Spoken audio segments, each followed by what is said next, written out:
And welcome back. I'm Miranda Kahn. Florida Governor Rick Scott takes his Medicaid fight all the way to Capitol Hill.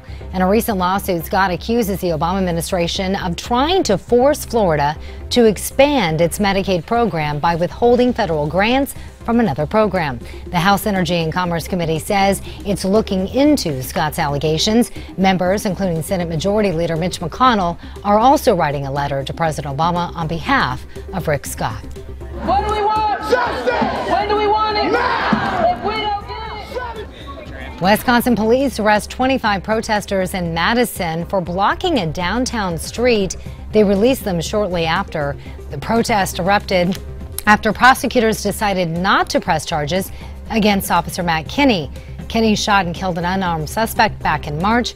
Prosecutors ruled he used lawful deadly force when he shot Tony Robinson Jr. And speaking of protest, officials say the damages from the riots in Baltimore, Maryland topped $9 million. Hundreds of businesses were damaged during the unrest, which came after the death of Freddie Gray while he was in police custody. City officials are still trying to tally up that total. And in Iowa, federal agents foil a plot to send guns and ammunition to the Middle East. Police seized more than 150 guns and boxes of ammo hidden inside a shipping container. They say the weapons were purchased legally over the last year and a half. Agents arrested 4 people, all members of the same family. And the former governor of Maryland, Martin O'Malley, says he may run for president. He plans to announce his intentions on May 30th in Baltimore. If he decides to run, he'll face stiff competition from the other Democratic candidates, including Hillary Clinton, of course, and Senator Bernie Sanders. Well, tensions in the South China Sea, ratcheted up another notch this week. Japan rolling out new plans for an expanded military. Also, Japan and the Philippines are scheduled to hold their first joint naval drill this month. So what does this mean for the U.S. and its pivots towards Asia, as well as the other players in the corner of the world? Joining us now to discuss this is Todd Wood, correspondent for the Washington Times. Todd, it's good to have you with us. Thanks for having me back on, John. All right, Todd, is China more concerned about these joint military exercises between Japan and the Philippines, or the U.S.'s increased interest in the area recently? Well, look, China is on a path to basically build a capability to dominate the naval traffic or maritime traffic in the South China Sea. That's what all these islands they're building are for. And, the U.S. is very concerned about that, as well as the allies. So you're going to see more and more U.S. force brought into the region intentionally to show China that we're serious about protecting, free trade in the region. Yeah, there was some back and forth from China and the U.S. this week. Reports are that the U.S. is considering sending in military to disrupt the islands in the South China Sea that China is building right now. We should point that out as well.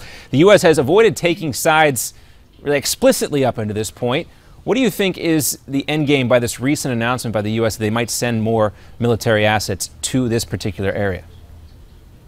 Well, I think the U.S. has no choice. They have to show force in the region. They have to show our allies that we mean to do what we say, which is to protect the freedom of sea traffic in the region. It's one of the most heavily trafficked regions in the world, and China wants to dominate it. The other issue is that we've got a real conflict between our allies right now, Japan and South Korea, and that is something that the U.S. is concerned about as well. We heard Ash Carter talk about this when some of his first speeches while on the job. Is this a difference with the new Pentagon under his leadership than what we saw under Martin Dempsey?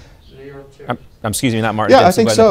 I think it's going to be more aggressive. I heard John Kerry say today that he's going to be very, aggressive against China. We'll see if that actually happens. I don't know if he's going to bring James Taylor over there or not. But the Chinese, I don't think are worried about the American reaction right now. Of course, they're going to be very belligerent about U.S. ships, advanced technology, the littoral ships coming into the South China Sea. They're going to make a squawk about it, but there's really not much they can do unless we start a war. But the risk is that we have some type of accidental confrontation between ships or aircraft in the region. And I meant to say Chuck Hagel, not Martin Dempsey there. I got the two confused. Excuse me for that. But China has responded to what the U.S. is saying now. The Chinese foreign minister had this to say, quote, "We demand the relevant side talk and act cautiously and not take any actions that are risky and provocative," which you just spoke about, Todd, "to maintain regional peace and stability." Is this some veiled threat from China here, or is there something more to this statement?